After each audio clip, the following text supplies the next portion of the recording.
musik ini. Terima kasih. Saya mau ke sana dulu ya.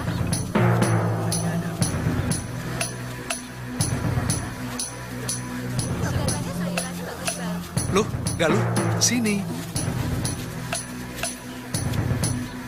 Lihat. Apa kita akan menghabiskan waktu di sini, Nyai?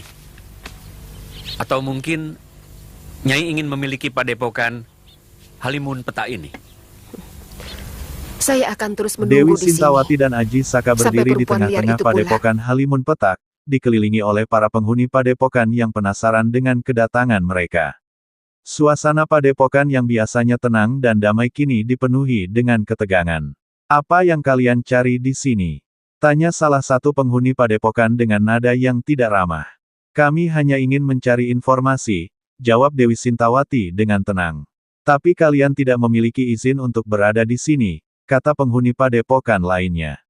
Aji Saka tersenyum sinis. Kami tidak butuh izin untuk berada di sini.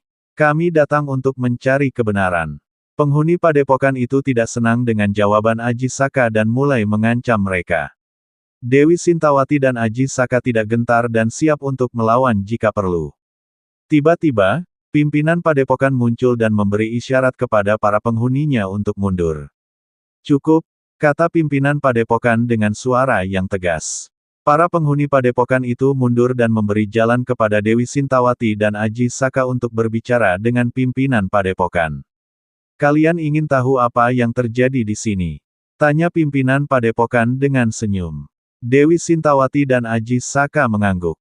Ya, kami ingin tahu apa yang terjadi di sini. Pimpinan padepokan itu tersenyum lagi.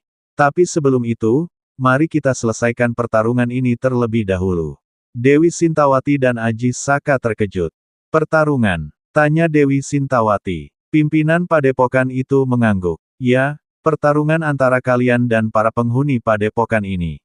Pertarungan sengit pun terjadi, dengan Dewi Sintawati dan Aji Saka melawan para penghuni padepokan. Dewi Sintawati dan Aji Saka bertempur dengan kemampuan yang luar biasa, tapi para penghuni padepokan itu tidak kalah tangguh. Setelah beberapa saat bertempur, Dewi Sintawati berhasil mengalahkan lawan-lawannya dan berdiri sebagai pemenang. Aji Saka terkejut melihat kemampuan Dewi Sintawati yang luar biasa. Pimpinan padepokan itu tersenyum bangga. Kalian memang tangguh, kata pimpinan padepokan itu. Ketika keadaan tenang, pimpinan padepokan itu menjelaskan bahwa Nila Saroya telah dikalahkan oleh Angling Dharma. Dewi Sintawati dan Aji Saka terkejut mendengar berita itu. Angling Dharma, tanya Dewi Sintawati. Apa yang terjadi dengan Nila Saroya? Pimpinan padepokan itu tersenyum. Nila Saroya telah dikalahkan oleh Angling Dharma dan sekarang dia tidak lagi menjadi ancaman bagi kita semua. Dewi Sintawati dan Aji Saka tersenyum lega mendengar berita itu. Mereka berdua kemudian berpamitan kepada pimpinan padepokan dan para penghuninya, dan meninggalkan padepokan Halimun Petak dengan hati yang lebih tenang. Di Goa Lawa, selama kami terusir dari tempat ini oleh Saroya, semua anggota yang masih setia kepada perguruan dan setia kepada kepemimpinan saya bersembunyi di goa itu. Benar. Maaf. Kalau boleh tahu, Saya Sintawati, istri Empu Mahasyura dari Sugalo. Dan ini sahabat saya, Aji Santa. maafkan kami yang kurang awas ini, Nyai. Ternyata kami sedang berhadapan dengan istri orang yang sangat kami kagumi. Sungguh, kami tidak menaruh dendam kepada Empu Mahasyura, meskipun guru kami berhasil dikalahkan. Karena pertarungan mereka sangat jujur dan bersih dari kecurangan. Barangkali karena dendam melihat ayahnya dikalahkan oleh suami Nyai, maka Nila Saroya melakukan perbuatan yang sangat mempermalukan perguruan ini. Nila Saroya.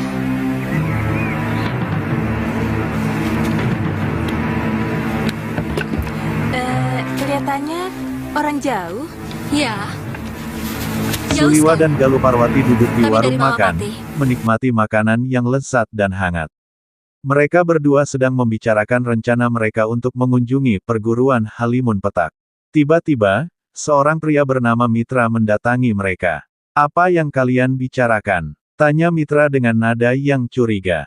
Suliwa dan Galuh Parwati terkejut dengan kedatangan Mitra. Kami hanya membicarakan rencana kami untuk mengunjungi perguruan Halimun Petak, jawab Suliwa.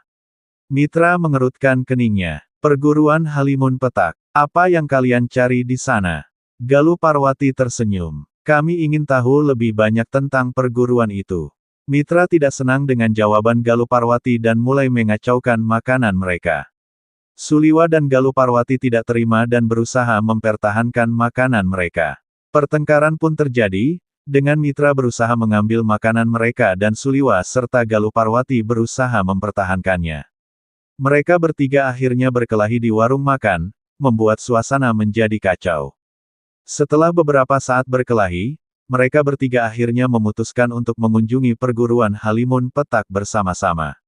Mereka berangkat ke perguruan itu dengan harapan untuk mendapatkan jawaban atas pertanyaan mereka. Ketika mereka tiba di perguruan Halimun Petak, mereka disambut oleh petinggi perguruan. "Selamat datang," kata petinggi perguruan dengan senyum. Suliwa, Galuh Parwati, dan Mitra menjelaskan tentang pertengkaran mereka di warung makan dan pertanyaan mereka tentang perguruan itu. Petinggi perguruan itu mendengarkan dengan sabar dan kemudian menjelaskan tentang apa yang terjadi pada kitab pusaka dan benda-benda pusaka milik perguruan Sugaluh. Kitab pusaka dan benda-benda pusaka itu telah diambil oleh pemiliknya yang sah, yaitu Dewi Sintawati, kata petinggi perguruan itu. Suliwa, Galuh Parwati, dan Mitra terkejut mendengar berita itu. "Dewi Sintawati," tanya Suliwa, "apa yang dia lakukan dengan kitab pusaka itu?" Petinggi perguruan itu menjelaskan bahwa Dewi Sintawati telah menggunakan kitab pusaka itu untuk kebaikan dan telah membantu banyak orang dengan kemampuan yang dimiliki oleh kitab pusaka itu. "Kita semua percaya bahwa kitab pusaka itu berada di tangan yang tepat," kata petinggi perguruan itu. Suliwa, Galuh Parwati, dan Mitra merasa lega mendengar berita itu. Mereka berterima kasih kepada petinggi perguruan itu atas penjelasan yang diberikan dan memutuskan untuk meninggalkan perguruan itu dengan hati yang lebih tenang. Paman Paron Wajah tidak menepati janji. Dia sengaja memindahkan perguruannya untuk menghindari saya. Itu tidak benar, Kisanak. Ki Paron Wajah memang memindahkan perguruan di Bukit Kencana. Karena tempatnya yang semula dilanda banjir besar. Apa kalian murid Ki Paron Wajah? Kami dari Padepokan Sugaluh. Tapi Kami melanglang mencari pencuri kitab pusaka perguruan kami. Namanya Nila Saroya, dari perguruan Halimun Petak. Dan aku yakin, kamu pasti ada hubungannya dengan perguruan itu. Tadi kamu tiba-tiba menyerang kami. Jawab terus terang. Nila Saroya telah menolong kami, menyelamatkan kami waktu mau diperhinakan oleh pendekar Cabul Sudamani. Kemudian menampung kami di padepokannya. Kami? Iya, saya dengan adik saya Lokahita. Sebelumnya Sudamani telah membunuh ayah kami. Mungkin sekarang ini dia masih ada di sana. Maaf, apa hubungan kalian dengan Prabu Angling Dharma? Beliau kakak seperguruan kami. Kenapa? Saya mendengar Nila Saroya telah dikalahkan oleh Prabu Angling Dharma.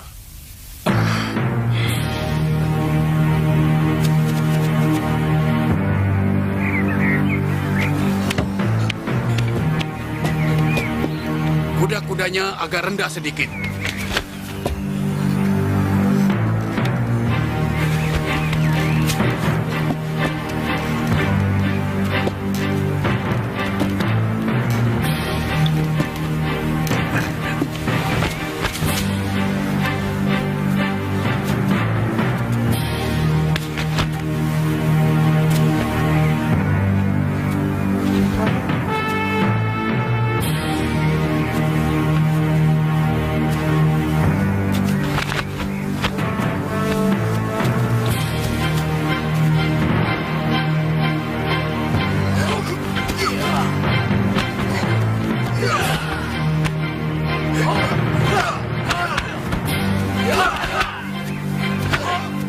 Gerakan mereka sudah bagus, Eyang. Cukup baik.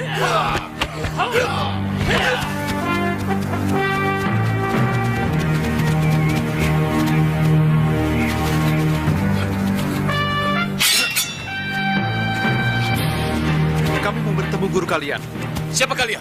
Kami dari Padepokan Sugalu. Kami mau mengambil kembali kitab pusaka yang telah dicuri Nila Saroya.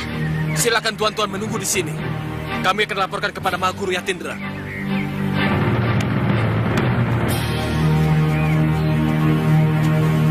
Ternyata benar.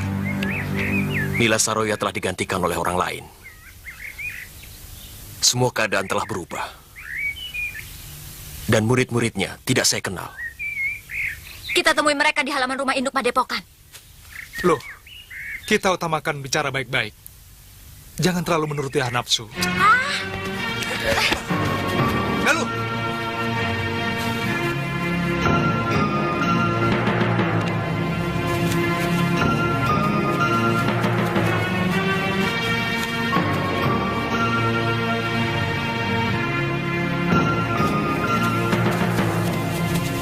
Selamat datang murid-murid sahabatku Masyura. Saya sangat bangga kepada anak-anak muda yang masih menjunjung tinggi sopan santun dan unggah-ungguh. Hah? Sopan santun? Tidak. Tidak apa-apa. Bagi orang yang berilmu tinggi, memang sangat sulit untuk bisa menghormati orang lain. Bagaimana mungkin aku bisa menghormati orang dari perguruan yang anggotanya telah menghancurkan perguruan ayahku? Serahkan kitab pusaka yang telah dicuri Nila Saroya. Sekarang juga. Cepat! Orang yang Nini sebutkan itu sudah tidak di sini lagi. Dia juga telah menghancurkan perguruan Halimun Petak. Kami semua telah kehilangan harga diri karena ulah dia. Kalian hanya kehilangan harga diri. Aku kehilangan segalanya. Kitab pusaka perguruan, ibu kandungku, juga ayahku. Saya ikut berduka, Nini. Tapi orang yang Nini sebutkan itu sudah ditaklukkan oleh kakak perguruan Nini sendiri. Prabu Angling Dharma telah mengalahkan Nila Saroya. Sedang kitab pusaka Sugalu sudah diambil pemiliknya. Siapa? Istri Kakang Mahasura sendiri. Biung Sintawati? Benar. Apa Nini putrinya? Biung masih hidup. Biung masih hidup. Biung masih hidup.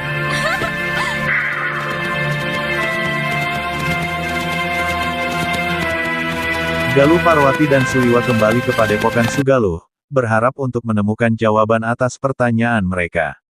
Ketika mereka tiba, mereka melihat Aji Saka berdiri di tengah-tengah padepokan, dengan wajah yang serius. "Apa yang kamu lakukan di sini?" tanya Aji Saka dengan nada yang tegas. Galuh Parwati dan Suliwa terkejut dengan kedatangan Aji Saka. "Kami hanya ingin mencari jawaban," jawab Galuh Parwati. Aji Saka tidak percaya dan menyerang mereka dengan kemampuan bertarungnya. Pertarungan sengit pun terjadi, dengan Galuh Parwati dan Suliwa berusaha melawan Aji Saka. Tiba-tiba, Dewi Sintawati muncul dan melihat pertarungan itu. Dia terkejut melihat Galuh Parwati, putrinya sendiri, berada di tengah-tengah pertarungan. "Hentikan!" seru Dewi Sintawati dengan suara yang keras. Aji Saka dan Suliwa berhenti bertarung, dan Dewi Sintawati berlari menuju Galuh Parwati. "Galuh, putriku," kata Dewi Sintawati dengan suara yang penuh kasih. Dewi Sintawati memeluk Galuh Parwati dengan erat, dan Galuh Parwati juga memeluk ibunya dengan bahagia. "Ibu, aku sudah lama tidak bertemu denganmu," kata Galuh Parwati dengan suara yang terharu. Dewi Sintawati tersenyum dan memandang putrinya dengan mata yang penuh kasih. "Aku juga, putriku. Aku sangat merindukanmu." Aji Saka dan Suliwa terkejut melihat adegan itu, dan mereka berdua mundur dengan hormat. "Maaf, Dewi Sintawati," kata Aji Saka. "Kami tidak tahu bahwa itu adalah putri Anda." Dewi Sintawati tersenyum dan mengangguk. "Tidak apa-apa, Aji Saka. Aku senang melihat putriku kembali dengan selamat." Galuh Parwati dan Dewi Sintawati kemudian berbicara tentang apa yang telah terjadi selama mereka berpisah, dan Galuh Parwati menceritakan tentang perjalanannya bersama Suliwa. Dewi Sintawati mendengarkan dengan sabar dan penuh kasih, dan Galuh Parwati merasa bahagia bisa bersama dengan ibunya lagi.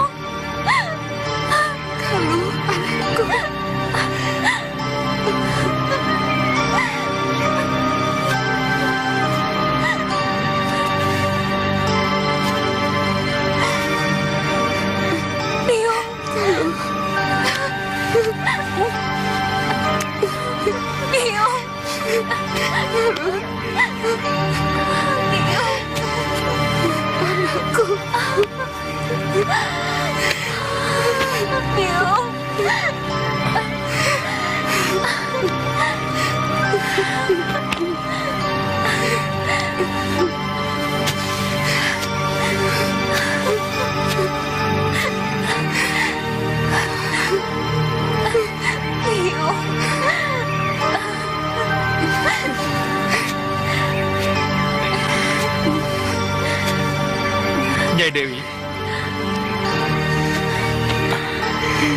Suliwa, kalian benar-benar luar biasa. Saya kira sebaiknya guru segera menemui Nyai Dewi dan Galuh. Angling Dharma duduk di hadapan Empu Mahasyura, gurunya yang bijak dan penuh pengalaman. Mereka berdua berada di sebuah tempat yang tenang dan damai, dikelilingi oleh alam yang indah. Guru, saya telah memikirkan tentang situasi di Padepokan Sugaluh, kata Angling Dharma dengan serius. Empu Mahasyura mengangguk, menantikan Angling Dharma untuk melanjutkan. Apa yang kamu pikirkan, Angling Dharma? Tanya Empu Mahasyura dengan sabar. Saya tidak melihat adanya kebencian dari Nyai Dewi Sintawati terhadap saya, kata Angling Dharma. Saya merasa bahwa dia tidak memiliki niat untuk menyakiti saya atau Padepokan Sugaluh. Empu Mahasyura tersenyum, mengerti apa yang dimaksudkan oleh Angling Dharma. Kamu benar, Angling Dharma. Nyai Dewi Sintawati memang tidak memiliki kebencian terhadapmu. Dia hanya ingin melindungi putrinya dan Padepokan Sugaluh. Angling Dharma mengangguk, memahami penjelasan Empu Mahasyura. Guru, saya ingin meminta izin untuk kembali ke Padepokan Sugaluh, kata Angling Dharma dengan hormat.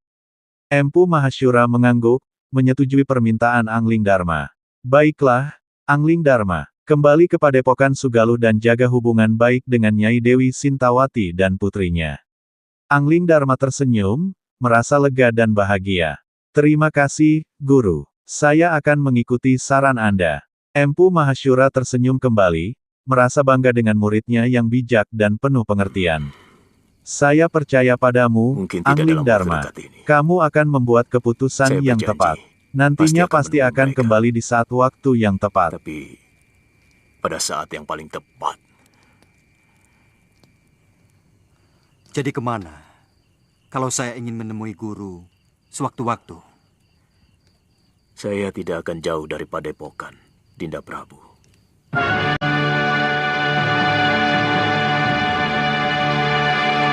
Lalu, apa rencana Kakang? saya baru punya keinginan loh.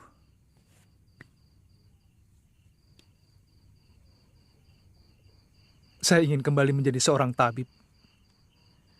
Kakang akan ke hutan seribu bunga? Tidak harus. Tapi terus terang saya bimbang. Kenapa? Apakah kamu akan betah tinggal di tempat yang begitu sepi? Kemudian aku punya rencana untuk merantau ke kota raja yang ramai. Di saat bersamaan Sang Galuh dan Suliwa sedang berduaan, Suliwa pun mengutarakan keinginannya untuk ke Kalinggapura, yang mana Sang Suliwa ingin menjadi tabib di sana katanya, hingga pada akhirnya Samge Suliwa pun berbicara kepada Galuh Parwati untuk ke sana agar menjadi orang yang tidak kenal di sana, hingga pada akhir Sang Sukiwa pun menolak ajakan Galuh untuk meminta bantuan Gusti Prabu Angling Dharma, yang mana ia tidak ingin membebani siapapun termasuk Sang Prabu Angling Dharma, Sang Raja Malwapati itu. Sehingga kita diperlakukan sebagai rakyat biasa.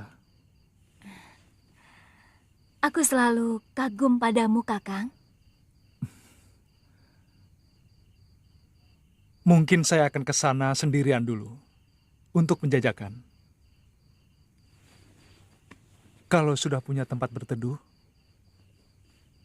saya akan menjemput kamu. Yang penting, Kakang harus tetap setia. Karena suatu waktu, saya bisa saja muncul di sana. Jangan khawatir, Galuh. Aku tetap setia.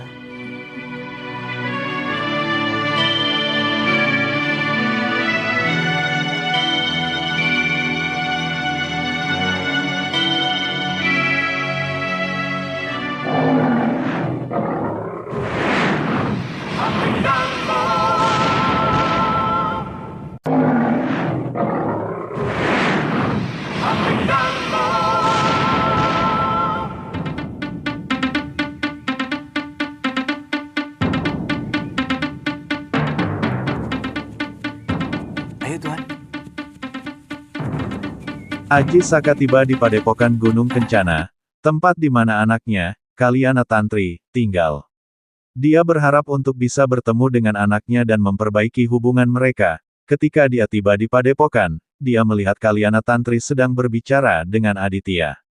Kalyana Tantri tidak menyadari kehadiran Aji Saka, dan Aditya tidak memberitahukannya. Aji Saka mengamati Kalyana Tantri dari jauh, dan dia merasa bangga dengan anaknya yang telah tumbuh menjadi seorang yang kuat dan bijak. Namun, ketika Kalyana Tantri melihat Aji Saka, dia langsung berubah menjadi marah. "Apa yang kamu lakukan di sini?" tanya Kalyana Tantri dengan nada yang keras. Aji Saka tersenyum, berharap untuk bisa memperbaiki hubungan dengan anaknya. "Aku datang untuk bertemu denganmu, anakku," kata Aji Saka. Kalyana Tantri tidak percaya dengan kata-kata Aji Saka. "Kamu tidak bertanggung jawab, ayah," kata Kalyana Tantri dengan nada yang penuh kebencian. "Kamu meninggalkan ibu dan aku tanpa penjelasan apapun." Aji Saka merasa sedih dan bersalah. "Aku tahu aku telah membuat kesalahan, anakku," kata Aji Saka. "Tapi aku ingin menjelaskan apa yang sebenarnya terjadi." Kalyana Tantri tidak ingin mendengarkan penjelasan Aji Saka. "Aku tidak ingin mendengar apapun dari kamu," kata Kalyana Tantri. "Aku ingin membunuh kamu karena kamu tidak bertanggung jawab." Namun, ketika Kalyana Tantri melihat mata Aji Saka yang penuh penyesalan, dia tidak tega untuk melakukannya. "Tunggu," kata Kalyana Tantri. "Aku ingin tahu apa yang sebenarnya terjadi antara kamu dan ibu." Aji Saka tersenyum, merasa lega bahwa Kalyana Tantri mau mendengarkan penjelasannya. "Aku akan memberitahu kamu apa yang sebenarnya terjadi," kata Aji Saka. "Aku dan ibumu memiliki perbedaan pendapat yang besar, dan aku tidak bisa menyelesaikannya. Aku pergi untuk melindungi kamu dan ibumu." Kalyana Tantri mendengarkan penjelasan Aji Saka dengan saksama, dan dia mulai memahami apa yang sebenarnya terjadi. "Aku tidak tahu bahwa kamu melakukan itu untuk melindungi kami," kata Kalyana Tantri. Aji Saka tersenyum, merasa bahagia bahwa Kalyana Tantri memahami dirinya. "Aku hanya ingin melindungi kamu dan ibumu," kata Aji Saka. "Aku tidak ingin menyakiti kalian." Kalyana Tantri merasa sedih dan bersalah karena telah salah paham tentang ayahnya. "Aku minta maaf, ayah," kata Kalyana Tantri. "Aku tidak tahu apa yang sebenarnya terjadi." Aji Saka memeluk Kalyana Tantri dengan erat. "Aku juga minta maaf, anakku," kata Aji Saka. "Aku tidak bisa menjadi ayah yang baik untukmu."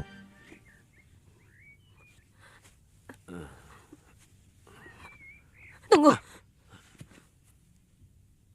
Kalau Tuan adalah Aji Santa, saya adalah anak Tuan. Iya. Tapi, saya ini cucu siapa? Jelas Demeng Kalapati, Tantri. Kakek, kenapa kakek masih menyimpan dendam kepada ayah? Apa? Kamu tahu kan? Kalau ayahmu itulah yang menyebabkan kematian ibumu. Asal Tuan tahu, orang yang paling dibenci oleh Eyang Kalapati adalah Tuan. Tuan yang memisahkan saya dengan Biung, hingga akhirnya merana dan meninggal. Tuan yang tega menelantarkan anak kandungnya sendiri. Tuan tidak pantas menjadi seorang bopo. Tuan tidak pantas menjadi seorang bopo. Tantri! Sabar, Tantri, sabar. Sabar, Jangan Tantri. campur.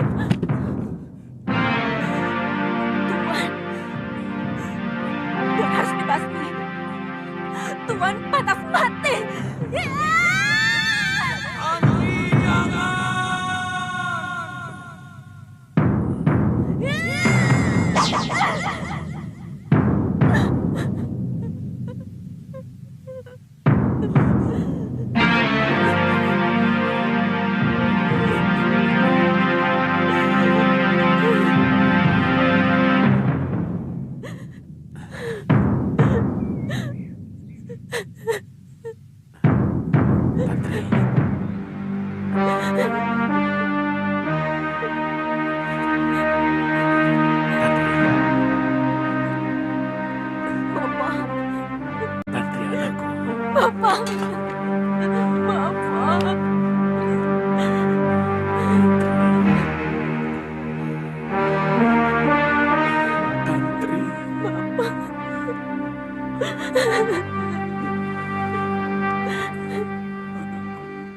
Biungmu meninggal karena tidak tahan melihat Bopo selalu dipojokkan dan dilecehkan oleh eyangmu.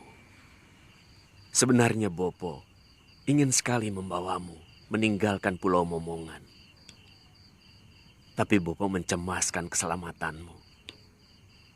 Laut di sekitar Pulau Momongan sangat ganas. Badai sering datang secara tiba-tiba. Bopo, terus terang, selama ini saya selalu berpikir buruk tentang Bopo. Gambaran Bopo yang diceritakan Eyang Kalapati adalah seorang lelaki yang tidak bertanggung jawab. Bopo lari dari Pulau Momongan karena tergila-gila perempuan lain. Bagaimana Bopo bisa tergila-gila dengan perempuan lain? Sejak kematian biungmu, Bopo telah bersumpah untuk tidak akan pernah kawin lagi. Bertahun-tahun Bopo tinggal di pulau terpencil sendirian. Sampai suatu hari, ada sebuah perahu terdampar karena badai. Wanita di dalam perahu itu hampir saja mati.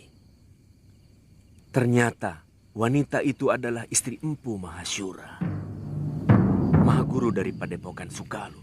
Sugalu?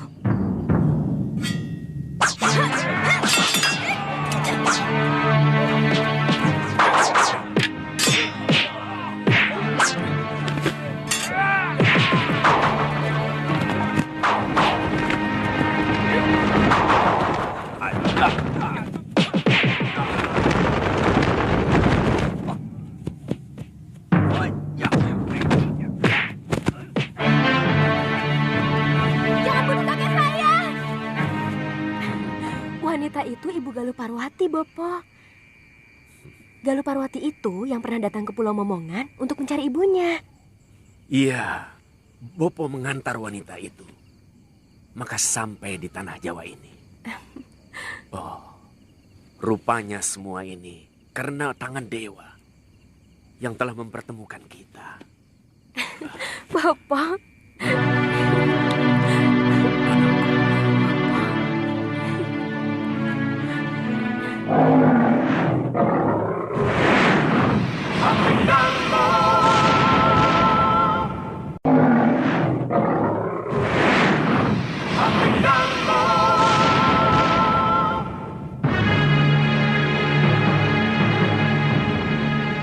Secepatnya kita harus coba.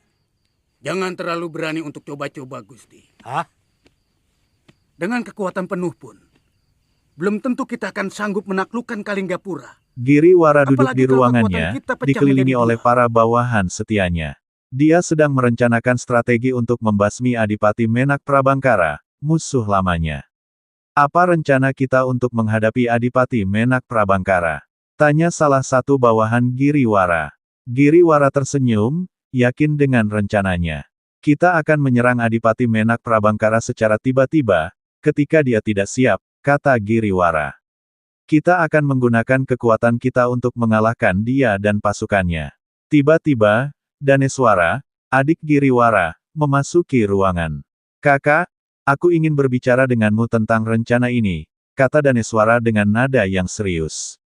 Giriwara mengangguk, mempersilakan Daneswara untuk berbicara. Apa yang kamu ingin katakan, adikku? Tanya Giriwara. Aku tidak setuju dengan rencana ini, kata Daneswara. Adipati Menak Prabangkara bukanlah musuh yang bisa dianggap remeh. Dia memiliki kekuatan dan kecerdasan yang luar biasa. Giriwara tersenyum, yakin dengan rencananya. Aku tahu apa yang aku lakukan, adikku, kata Giriwara.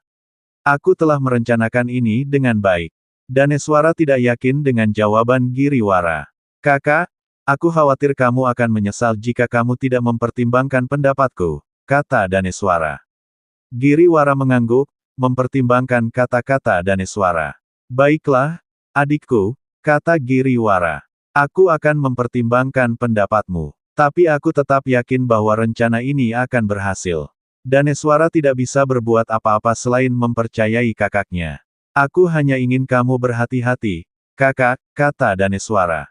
Giriwara tersenyum, yakin dengan rencananya, dan mengucapkan aku tidak membutuhkan kamu lagi. Daneswara, kata sang kakak yakni Giriwara.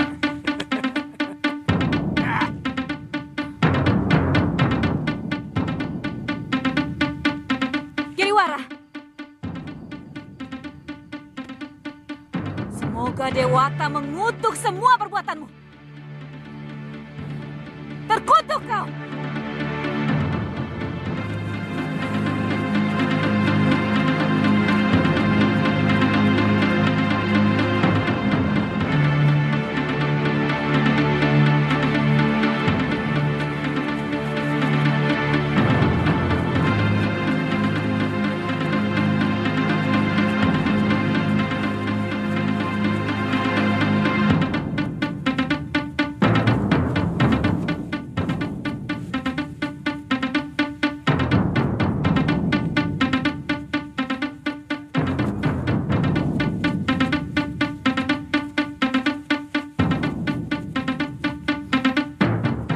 Siapa dulu?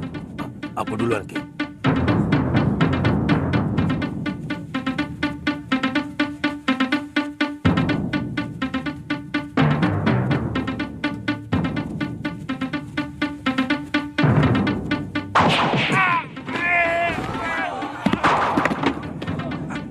Kurang ajar.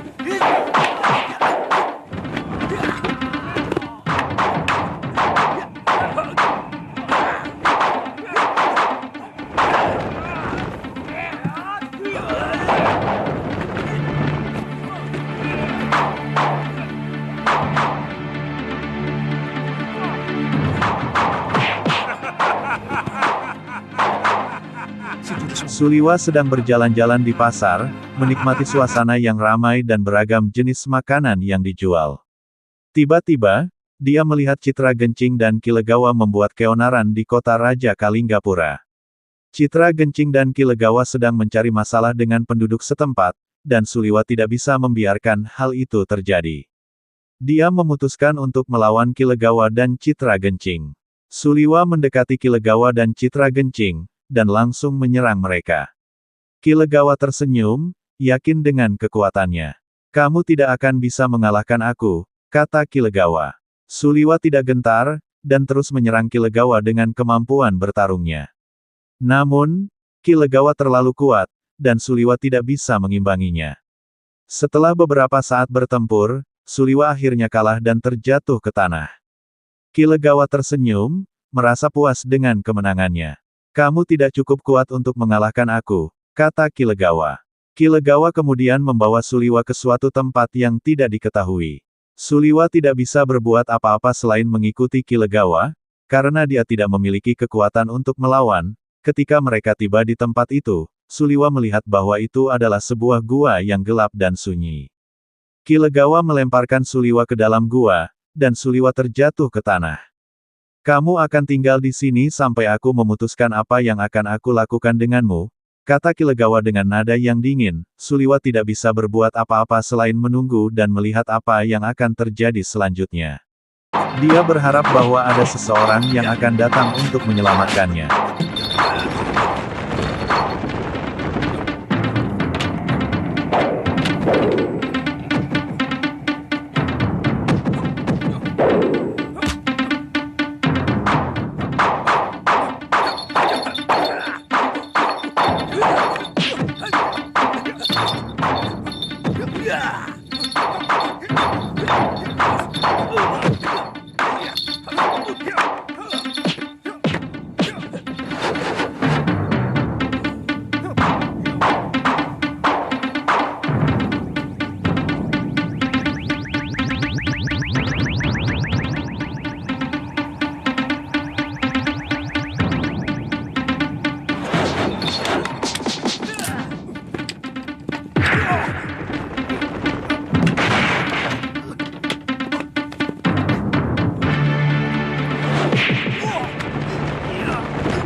Kita bawa saja Brangas.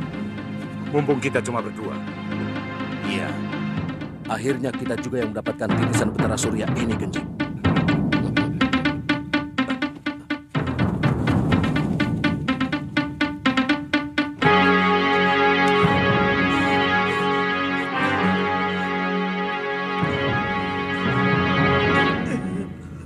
Bagaimana, Kakang Rake? Kelihatannya cukup serius, Pangeran. Kalian yakin mereka bukan orang Kalingapura? Selama ini kami tidak pernah melihat mereka berkeliaran di kota raja, Pangeran. Dan kedua orang itu sangat sakti. Lalu pendekar yang melawannya? Itu juga baru kami lihat, Pangeran. Sepertinya kedua pendekar itu bagaikan kerbau yang sedang berendam. Baru tampak kepalanya.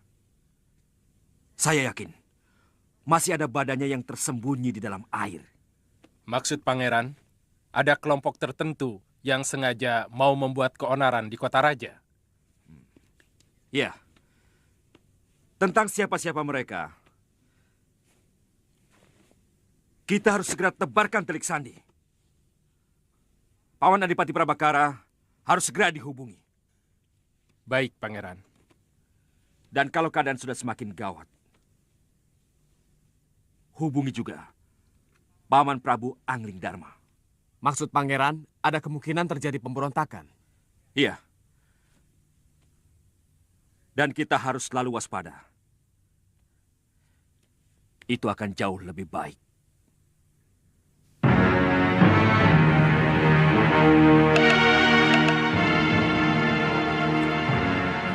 Orang-orang Kalinggapura pasti sedang bersiaga penuh. Mengira kita akan muncul lagi. Sebenarnya, aku malu menghadapi cecunguk-cecunguk seperti prajurit kemarin itu. Yang kuharapkan munculnya para pendekar dari Kalinggapura. Tapi mana? Belum tentu. Buktinya Suliwa ada di sana. Saya yakin dia tidak sendirian. Bukan begitu, Liwa? Bukan begitu, Liwa? Hiya! Hiya!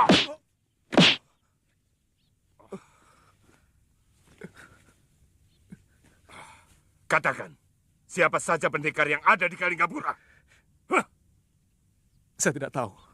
Sontoloyo. Kenapa kamu menyerang kami, ha? Sebagai sesama pendekar, saya malu melihat dua orang pendekar masyhur melawan prajurit-prajurit rendahan. Saya tidak bisa membiarkan kekejian seperti yang kalian lakukan.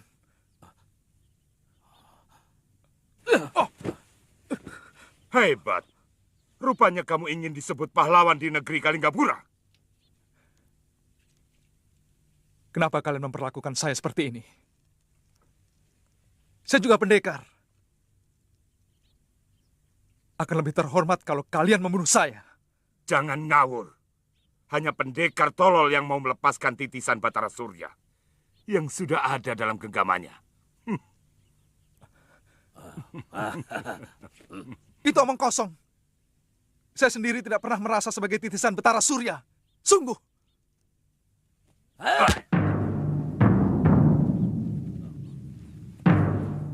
Pada saatnya, kamu akan tahu.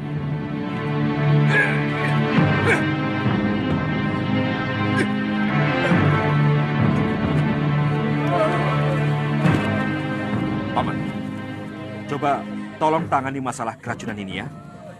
Bawa tabib Baluku ke desa Kibekelini dan cepat berikan penawarnya. Mengerti? Baik, Nandapati. Mari kita. Baik, Gusti. Ada apa? Desa kami disatroni rampok, Gusti Pati. Rampok? Jumlah mereka banyak sekali dan sangat kejam. Dan ini? Harta kami ludes, Kipati. Anak dan istri hamba tewas dibantai rampok-rampok itu. Rampok? Rampok lagi? Aduh. Ada apa lagi? Gusti Pati, kami juga baru saja dirampok di hutan perbatasan mau masuk Malwapati. Semua barang-barang dagangan kami dirampas dan mereka menyiksa kami. Baiklah. Semua laporan kalian akan kami tangani. Kalian yang keracunan boleh istirahat di balai pengobatan. Dan yang terluka dari tamu mancanegara boleh istirahat di Wisma Tamu Negara di belakang sana. Ya, silakan. Ayo. Saya lihat ada yang membuat rusuh negeri kita ini. Racun dan rampok itu pasti sengaja diciptakan, tapi entah oleh siapa. Yang jelas, ini semua untuk meresahkan rakyat Malwapati. Terus terang, saya sendiri kaget mendengar berita itu, Gusti Pati. Selama ini Malwapati aman. Kita tidak pernah punya musuh. Dan pasukan ronda sering menjajah Deso Milangkori. Nah, Kerajaan Malwapati sedang mengalami krisis besar. Raja yang bijak dan adil telah diracun, dan kekacauan merajalela di seluruh negeri. Penjahat dan perampok berkeliaran di jalan-jalan, membuat penduduk merasa takut dan tidak aman. Pati Batik Madrim, yang setia dan berani, tidak bisa membiarkan keadaan ini terus berlanjut. Dia memutuskan untuk mengambil tindakan sendiri untuk menangkap penjahat-penjahat yang telah membuat kekacauan di negeri ini.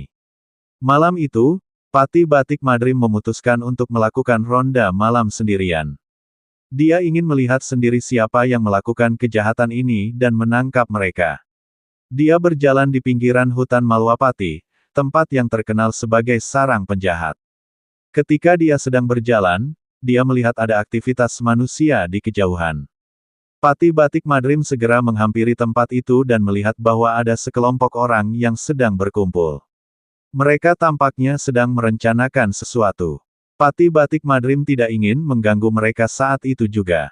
Dia memutuskan untuk mengintai mereka dari jauh dan mengumpulkan informasi sebanyak mungkin tentang mereka. Keesokan harinya, Pati Batik Madrim mengumpulkan para bawahannya dan mengatur siasat untuk menangkap penjahat-penjahat itu. Kita akan menyerang mereka secara tiba-tiba dan menangkap mereka semua, kata Pati Batik Madrim dengan percaya diri. Para bawahannya mengangguk setuju dan bersiap-siap untuk menjalankan rencana Pati Batik Madrim. Mereka semua bersemangat untuk menangkap penjahat-penjahat yang telah membuat kekacauan di negeri ini, dengan rencana yang matang dan keberanian yang tinggi. Pati Batik Madrim dan para bawahannya siap untuk menghadapi penjahat-penjahat itu dan mengembalikan keamanan di kerajaan Malwapati. Ditambah hadiah langsung dari Gusti Giriwara. Mana uangnya?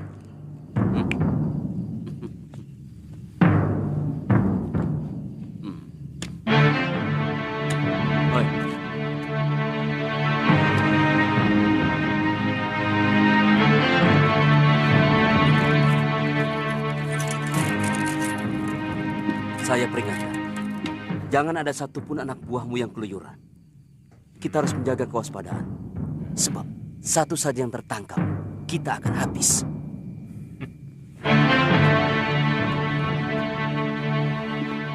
Jangan takut, Tuan. Kami sudah biasa melakukan kerja rahasia.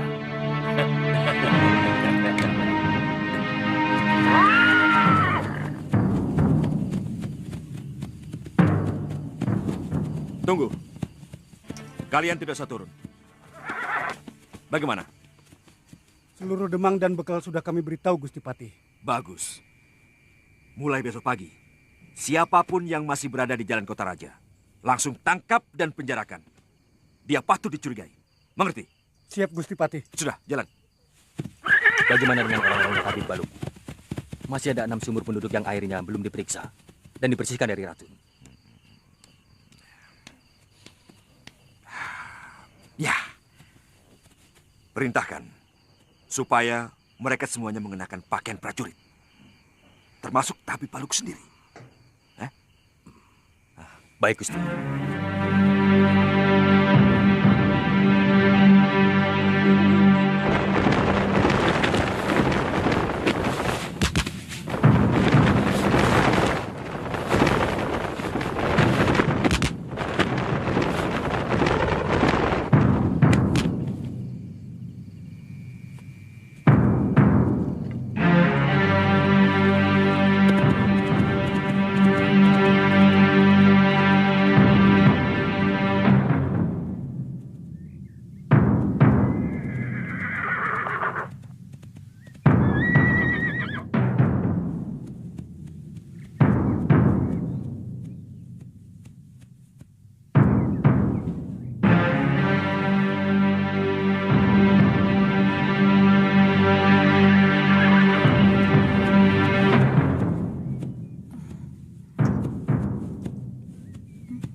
Ada apa ini?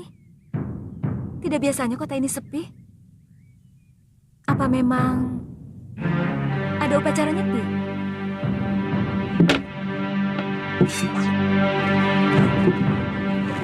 Tangkap dia!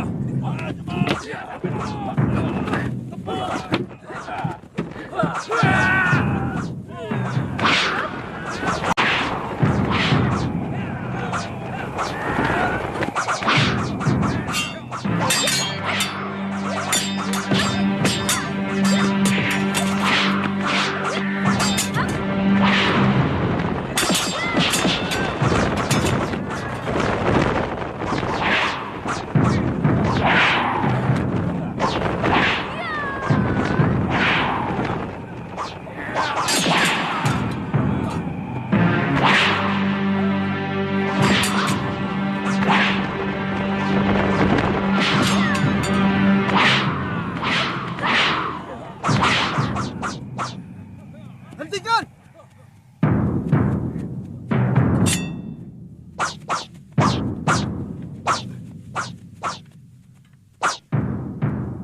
Galuh,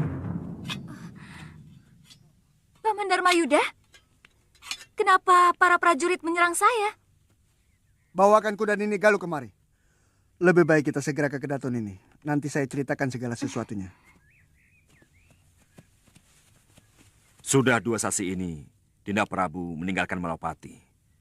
Mencari kamu, Galuh. Kami sudah ketemu di Padepokan Segaluh. Tapi Gusti Prabu sudah 1 pekan meninggalkan Padepokan. Katanya mau ke Malwapati. Mau ketemu sama Gusti Dewi Permaisuri Sekarwangi. Sudah kangen.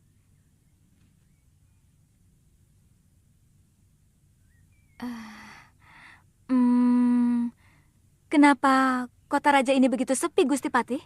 Memang sengaja disepikan. Sebab kami sedang menjebak penjahat yang mau mengacaukan Malwapati. Dalam 3 hari ini, seluruh penduduk diberitahu tidak berkeliaran keluar rumah. Sehingga siapapun yang masih berkeliaran di jalan akan langsung kami tangkap. Oh, itu yang terjadi pada saya. Untung Paman Dharmayuda cepat muncul. Terima kasih, Paman.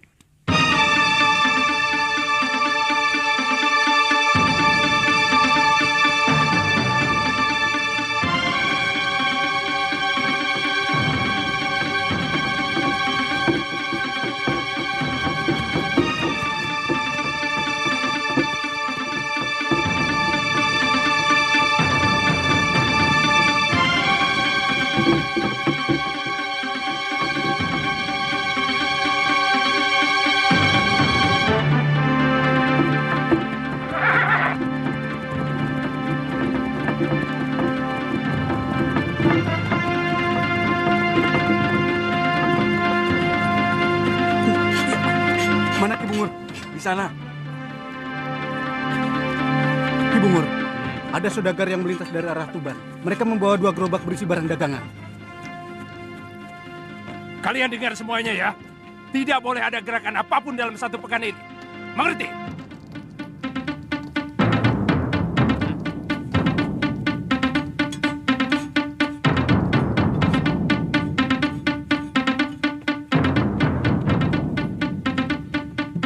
Ki Bungur, Apalagi? saya pikir sayang Ki, kalau saudagar itu kita biarkan lewat. Barang-barang dagangannya bisa untuk menambah penghasilan kita. Sayang Ki.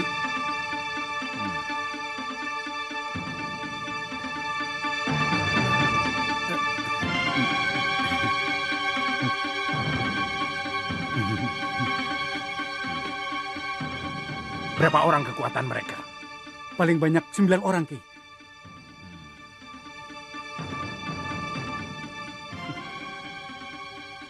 Siapkan 20 orang.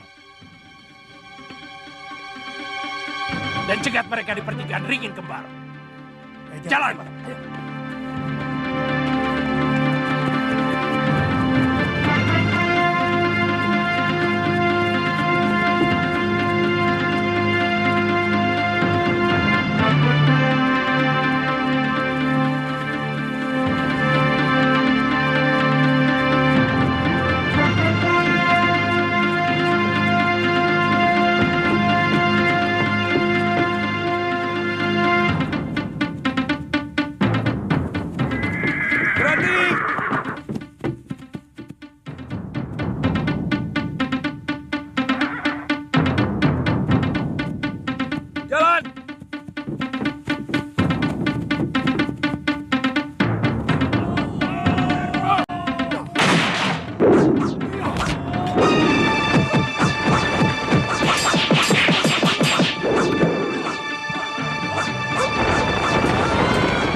Ah!